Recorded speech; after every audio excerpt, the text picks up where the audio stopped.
에스겔 48장 35절 말씀.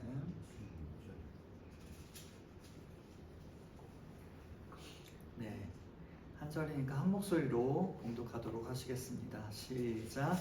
그 사방의 학계는 18,000척이라 그날고로는 그 성읍의 이름을 여호와 삼마라 하리라. 아멘. 한 번만 더 읽어볼까요? 시작. 그 사방의 학계는 18,000척이라 그날고로는 그 성읍의 이름을 여호와 삼마라 하리라. 아멘. 네, 여호와 삼마 들어보셨죠?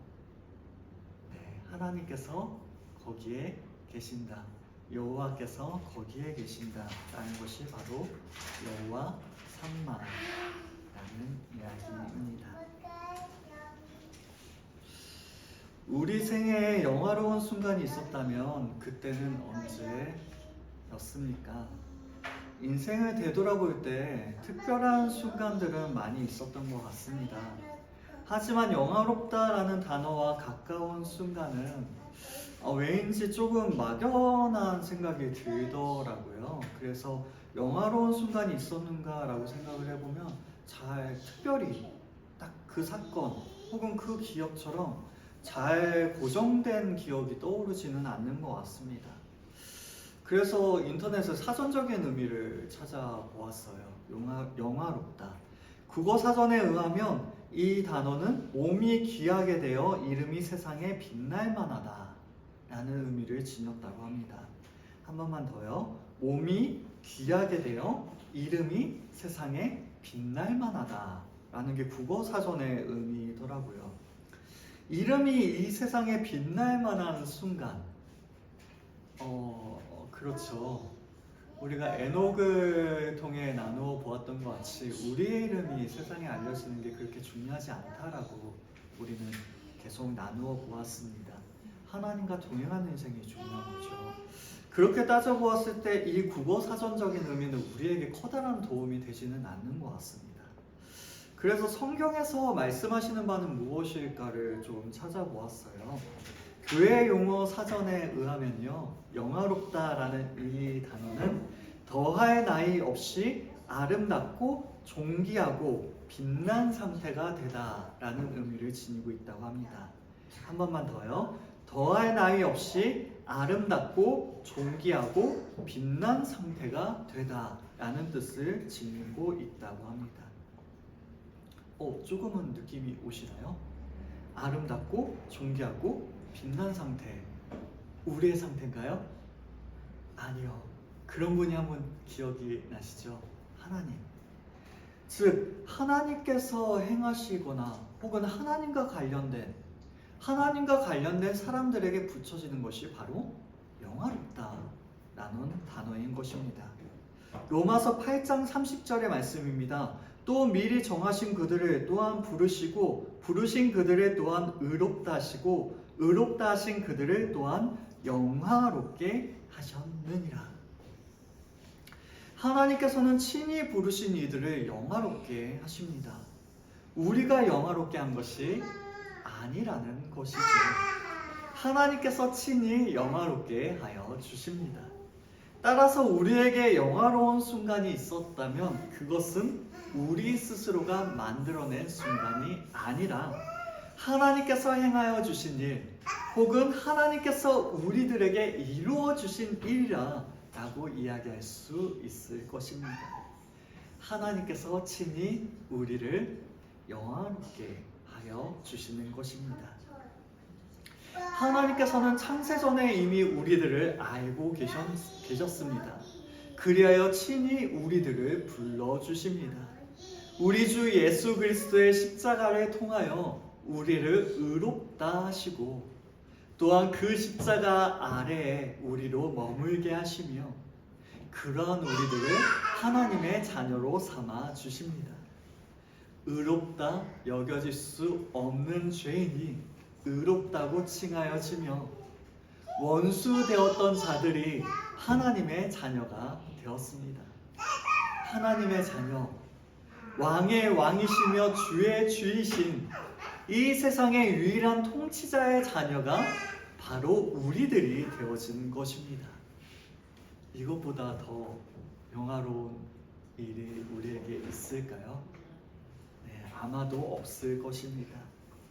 하나님께서는 친히 우리 가운데 이러한 일을 행하여 주세요.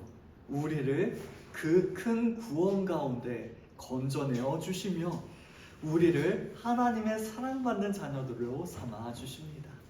우리들을 영화롭게 만들어 주시는 것이죠. 그러한 구원을 이미 경험한 우리들에게는, 그리고 그 구원의 은혜 가운데 살아가는 우리들에게는 매일의 삶이 영화로운 순간이다, 그리고 영화로운 일들의 연속이다 라고 이야기할 수 있을 것입니다. 하나님께서 우리와 함께하여 주시며 단 한순간도 빠짐없이 모든 삶 속에서 우리 가운데 역사하여 주시기 때문입니다. 다시 한번요.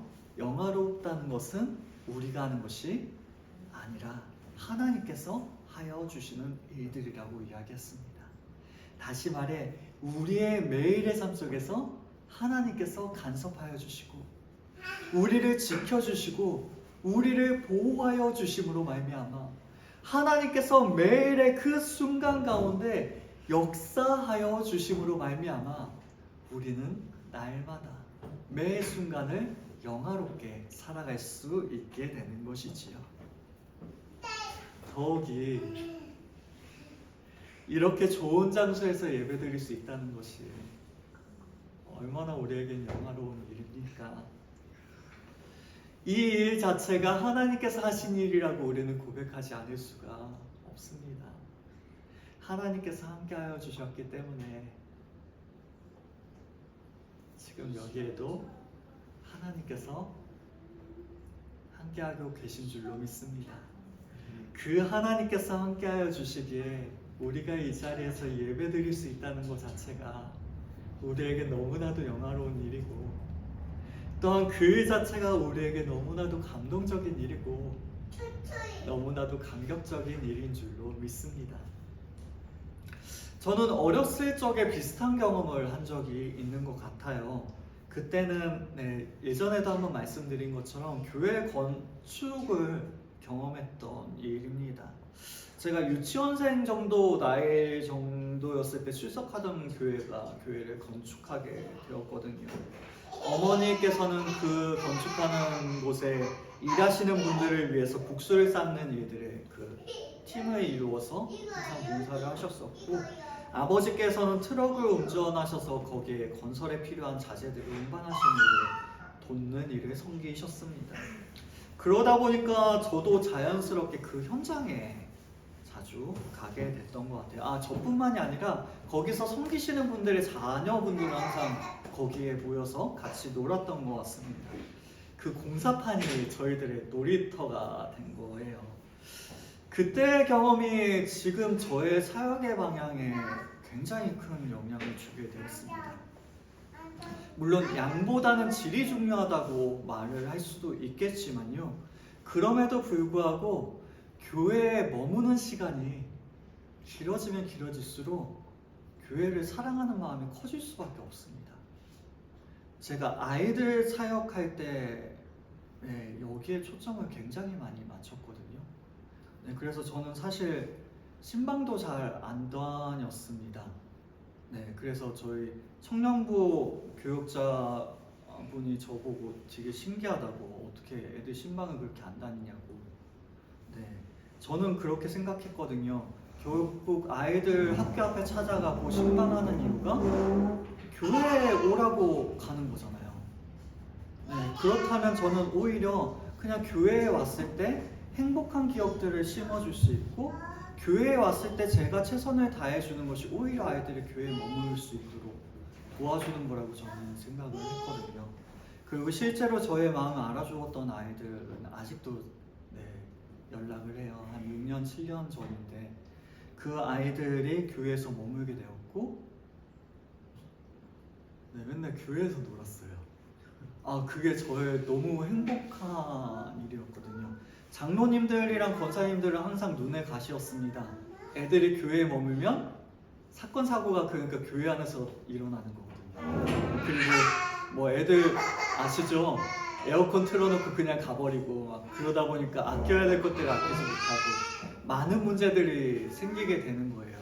그러다 보니까 어른들은 오히려 교회에 아이들이 머무는 게 부담스러워하는 것이 지금의 시대가 되어버렸거든요. 근데 사실은 그것은 아이들을 교회에서 쫓아내는 일이 되어집니다. 다시 말해 교회 안에 머물도록 하는 것이 결국 교회를 사랑하는 일이 되도록 하는 거예요. 그래서 저는 오히려 교회들을 조금 더 편안한 장소가 될 수 있기를 원합니다. 그 어릴 적의 경험이 저희가 바로 이러한 생각을 가지도록 하였거든요.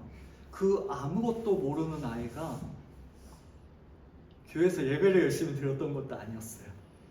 성경을 열심히 읽었던 것도 아니었어요. 그저 그 공사판을 놀이터처럼 사용했던 그 아이였는데도 불구하고 교회가 너무 좋은 거예요. 그러면서 그 어린 나이에도 그쵸, 그 장소가 왜 공사판인지도 이해도 못하는데 그리고 그 공사판이 무엇을 세워가는지, 건물이 세워진다라는 사실조차 이해조차 못하는데도 하나님의 예배당이 세워진다는 게 막 너무 기대되고 설레고 즐거운 거예요.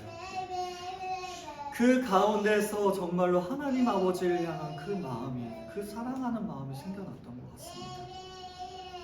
물론 지금은 시간이 너무 오래 지나서 그 완성된 교회의 모습은 제 생각이 나지가 않습니다. 그럼에도 불구하고 기억나는 부분이 한 가지가 있다면요, 옛날에 아시죠? 옛날에 강대상을 굉장히 높은 자리에 놓았어요. 그리고 그때 그 강대상 위쪽에 지하실처럼 이렇게 파서 골방들을 여러 개 만들어 놨었거든요. 그리고 나서 그 골방들을 기도실로 사용했던 것이 아직도 제 기억에 남습니다.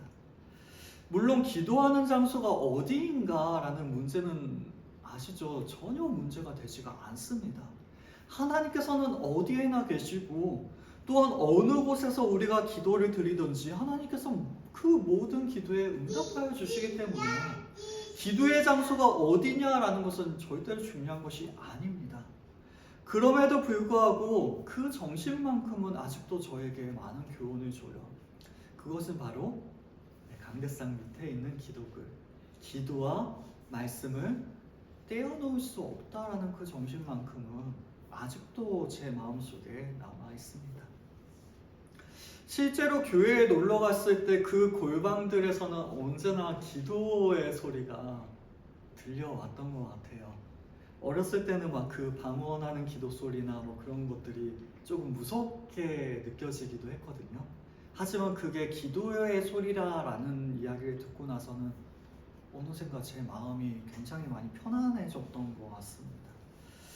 기도의 소리가 들리는 교회, 그리고 그러한 교회가 건축되었다는 것이 그 어린 저에게도 너무나도 커다란 감격과 기쁨의 그러한 순간이었다라고 이야기할 수 있을 것 같아요.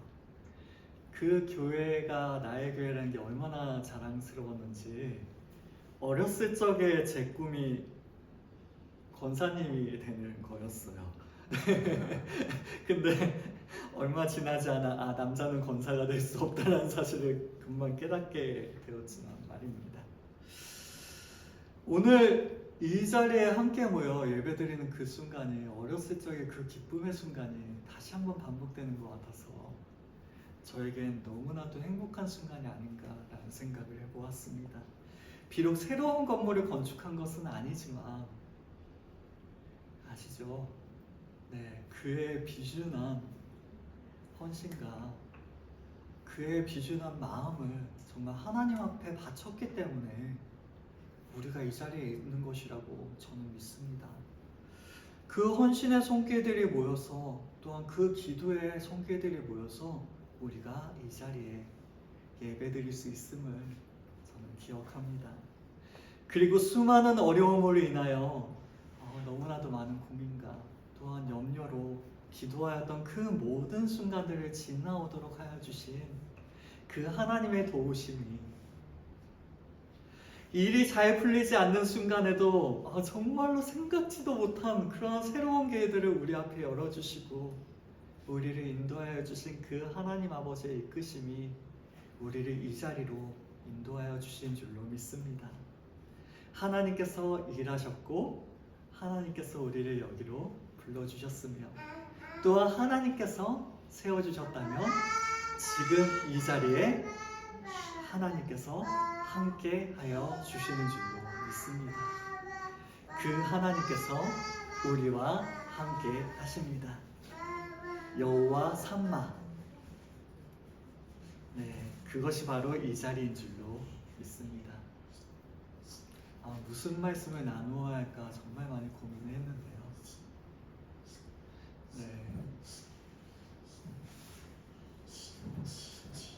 이 부족한 종이 할 수 있는 이야기는 이거밖에 없구나라는 생각이 들었어요. 여호와 삼마, 하나님께서 거기에 계신다. 하나님께서 여기에 계신다. 오늘 본문의 말씀 에스겔 48장 35절의 말씀입니다. 그 사방의 합계는 18,000척이라 그날 후로는 그 성읍의 이름을 여호와 삼마라 하리라. 여호와 삼마는 여호와께서 거기에 계시다라는 뜻을 지닌 단어입니다. 하나님께서 거기에 계시며 떠나지 아니하시고 언제나 함께 하신다는 뜻이 바로 여호와 삼마인 것입니다. 그런데 참으로 이상합니다.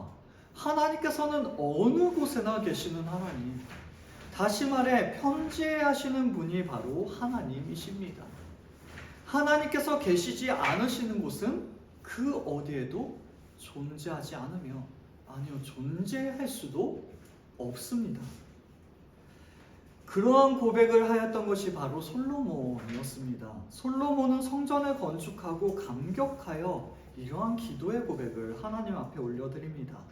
열왕기상 8장 27절의 말씀입니다.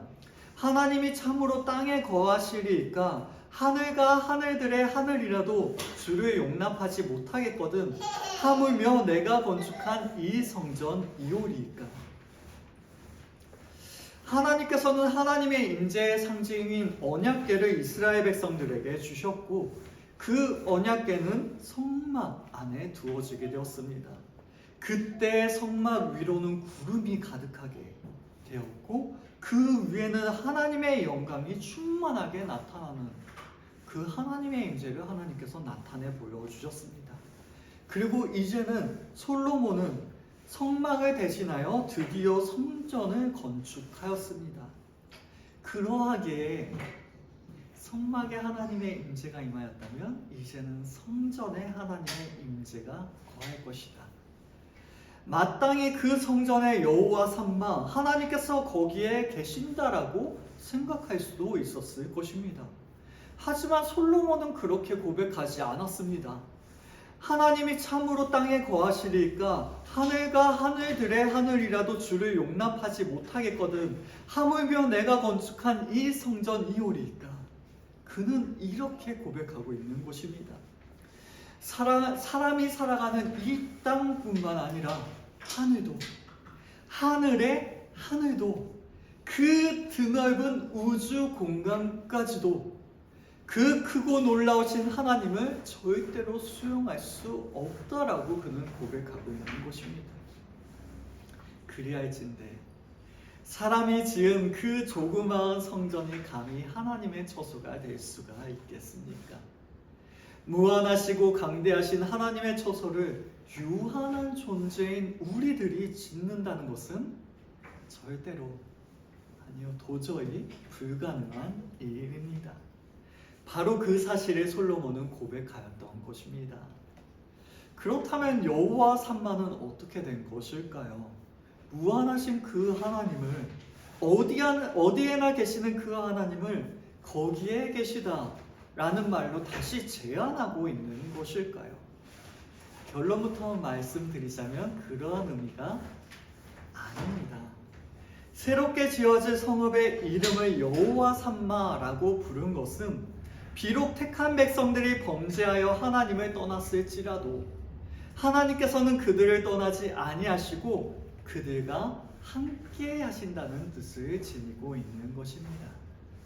다시 말해 여호와께서 거기에 계시다라는 것은 하나님께서 거기에만 계신다라는 이야기가 아니라 하나님께서 떠나셨던 상황을 염두에 두고, 그리고 이제는 하나님께서 떠나지 아니하시고 거기에 계시어 영원토록 우리와 함께 하신다는 의미가 바로 이 여호와 삼마인 것입니다.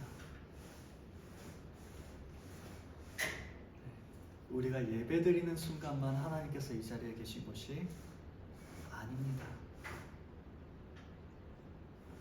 그래서 더 기대가 돼요. 네, 해피케어.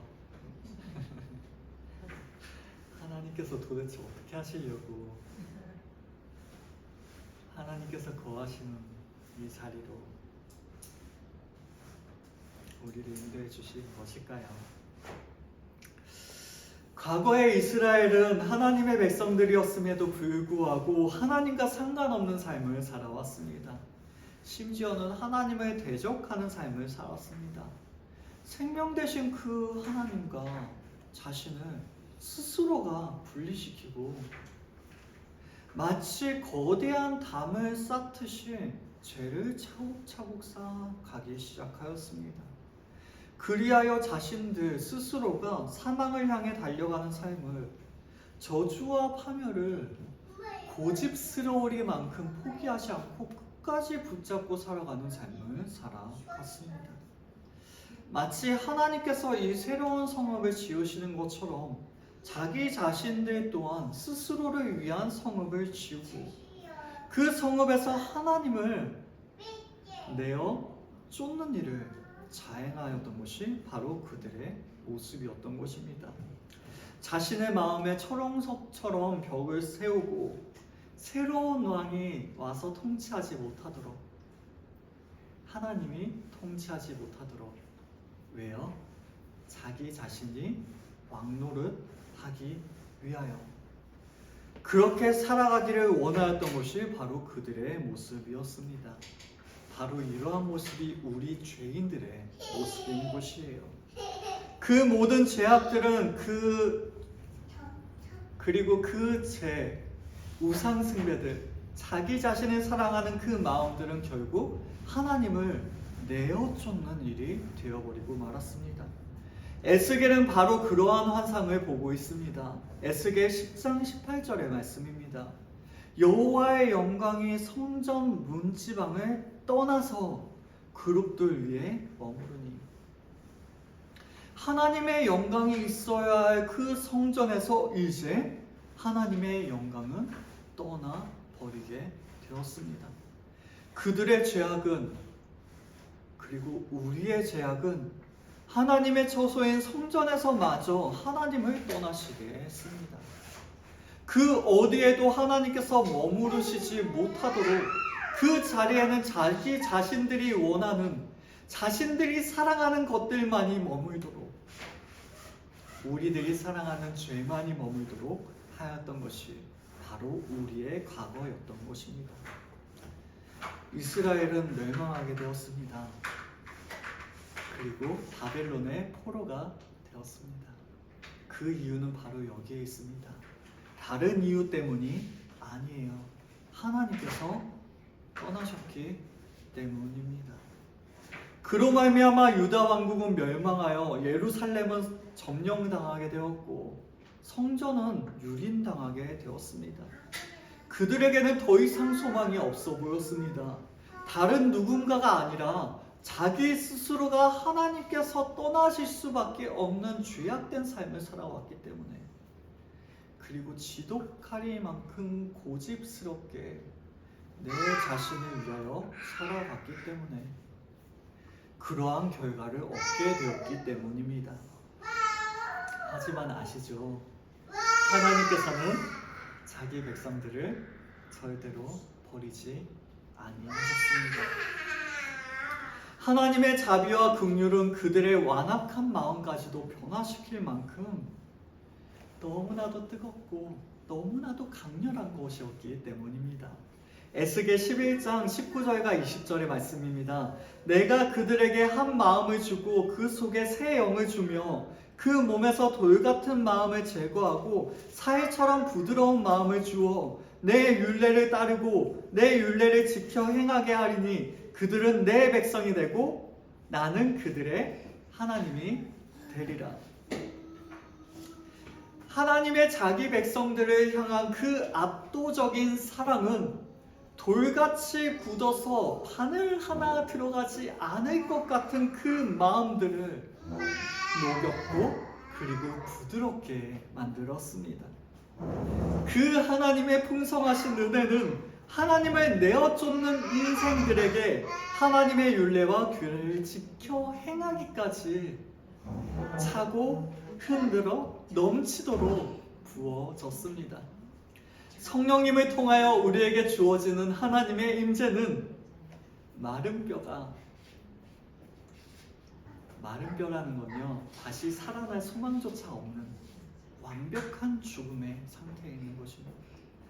그러한 마른 뼈가 살아나기까지 우리의 모든 것들을 회복시켜 주었습니다. 그리하여 우리들이, 이토록 죄 많은 우리들이, 하나님을 내어 쫓기까지 하였던 우리들이 하나님의 백성이 되고 하나님께서는 우리들의 하나님이 되어 주셨던 것입니다. 하나님께서 떠나신 줄 알았습니다. 하지만 하나님께서는 자기 백성들을 버리지 아니하셨습니다. 오히려 하나님의 떠나시는 이 모습은요, 바벨론의 포로로 잡혀가는 하나님의 백성들을 하나님께서 쫓아가시는 것처럼 보여져요. 그래서 마치요, 포로들은 우리들인데요, 하나님께서도 포로가 되신 것처럼 그 자리에 함께 가세요. 하나님의 그 진심적인 그 사랑이 그 백성들을 떠나지 않고 끝까지 쫓아와 그 백성들을 회복하여 주셨던 것입니다. 스스로 하나님을 떠나 저주스럽고 황폐하며 황무한 삶을 살아갔던 그 사람들이, 그러한 삶을 살아왔던 우리들이 아름답고 거룩하게 그리고 영화롭게 회복되어지는 것이, 그렇게 만들어 가셨던 것이 바로 하나님의 은혜였던 것입니다. 그 회복된 새 성읍의 이름이 바로 여호와 삼마입니다. 여호와께서 거기에 계시다라는 것은 바로 하나님께서 거기에만 계신다는 것이 아니라 하나님께서 떠나셨던 그 과거를 떠올리게 하는 표현입니다.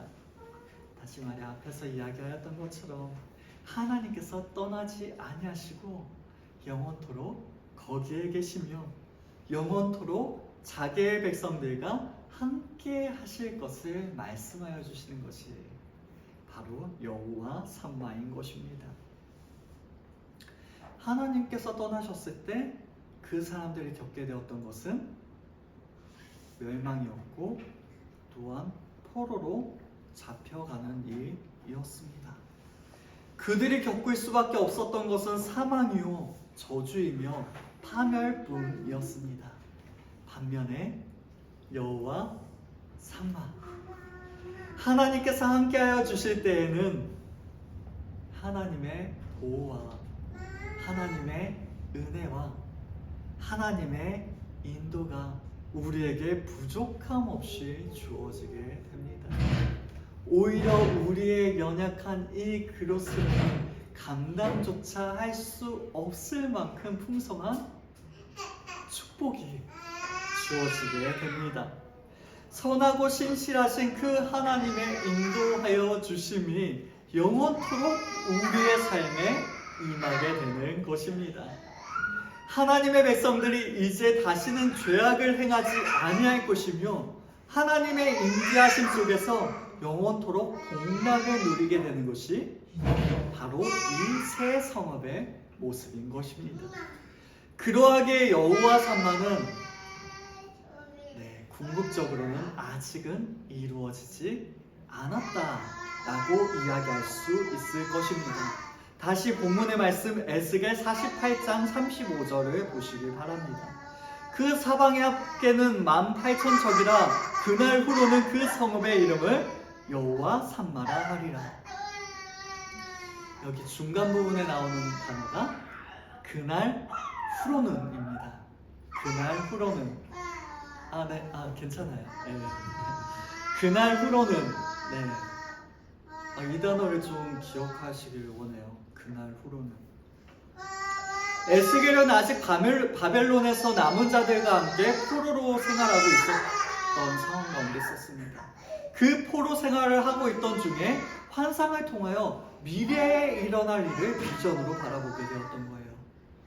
미래의 일, 그날 후로는.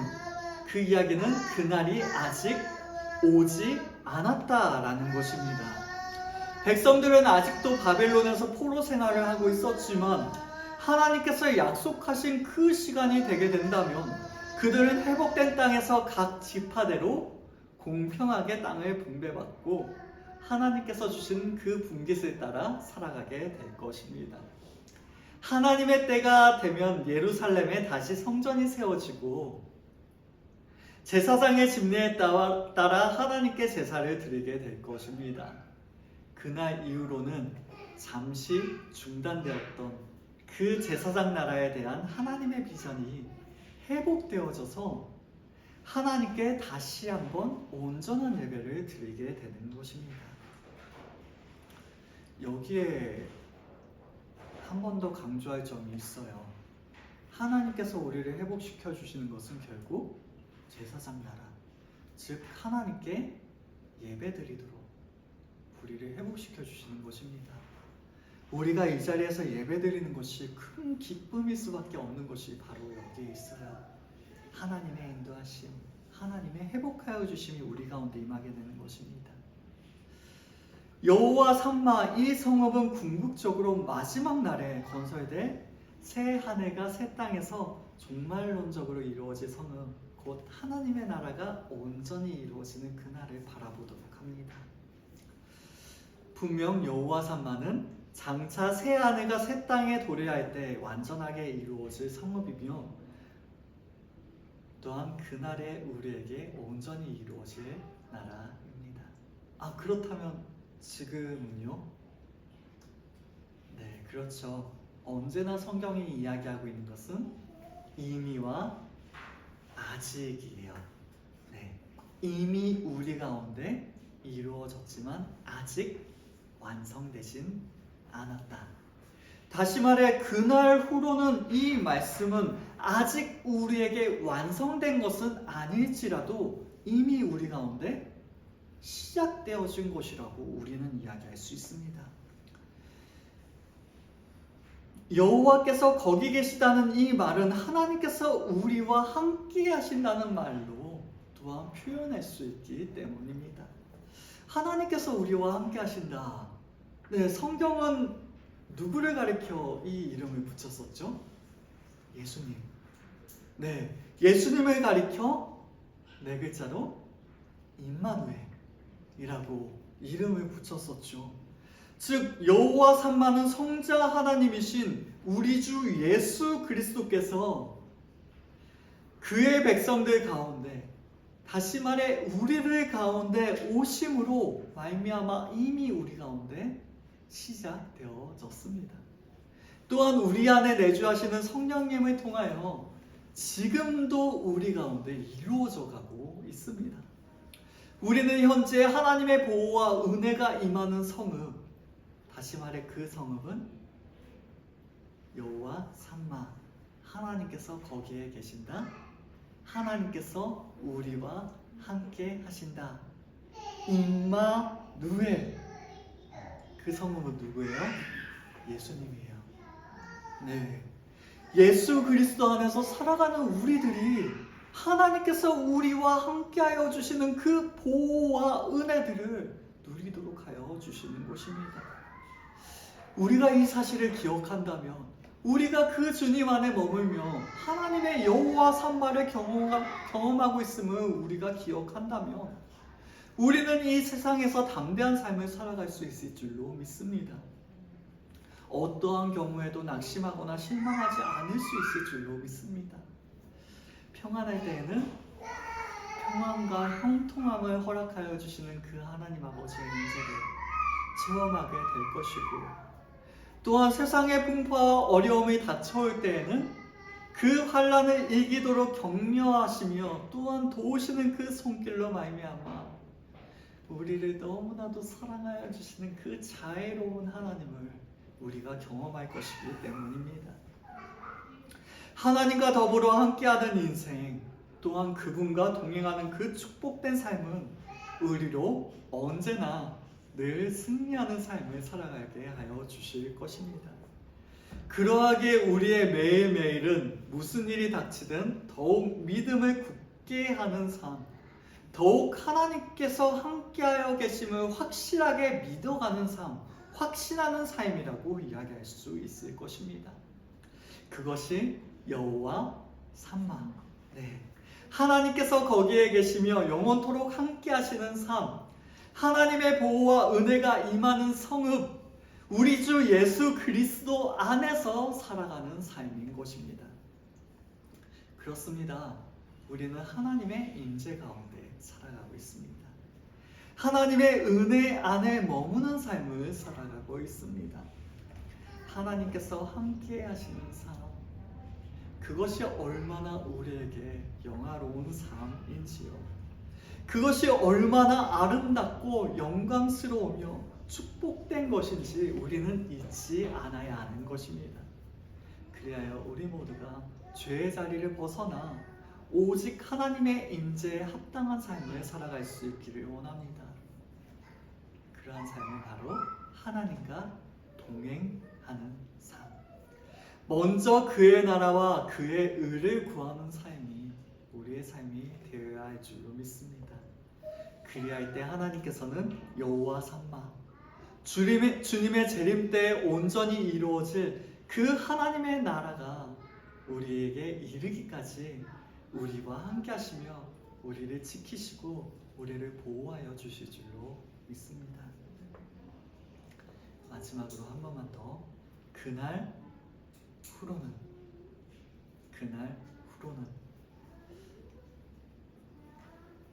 이 말씀이 얼마나 저를 설레게 하는지 모르겠습니다. 그날은 아직 완성되지 않았다고 말씀드렸죠. 그럼에도 이미 우리 가운데 시작되어진 날이 바로 그렇습니다. 분명 여호와 삼마는 주님 안에서 우리 가운데 이미 이루어졌고 우리는 그 주님 안에 살아가고 있습니다. 그럼에도 아직도 그날은 우리에게 오지 않았습니다. 아직도 완성의 순간은 오지 않았어요. 아직도 최고의 순간은 우리에게 오지 않은 것입니다. 여호와께서 거기에 계신다. 지금도 이 자리로 인도하여 주신 그 하나님께서 우리와 함께 하시며 이토록 영화로운 순간을 우리에게 맞이하게 하여 주셨는데, 지금도 우리가 하나님을 바라보며 우리가 그 하나님 앞에 예배할 수 있도록 우리를 이토록 감격적인 자리로 인도하여 주셨는데, 지금도 우리와 함께하여 주시는 여호와 삼마, 그 하나님으로 인하여 이토록 우리가 행복한데, 그런데도 아직도 최고의 순간은 오지 않았다라는 것입니다. 도대체 하나님께서는 얼마나 더 좋은 이들을 마련해 놓으셨길래 이렇게 기쁜 이 순간마저도 최고의 순간이 아니라고 우리에게 말씀해 주시는 것일까요?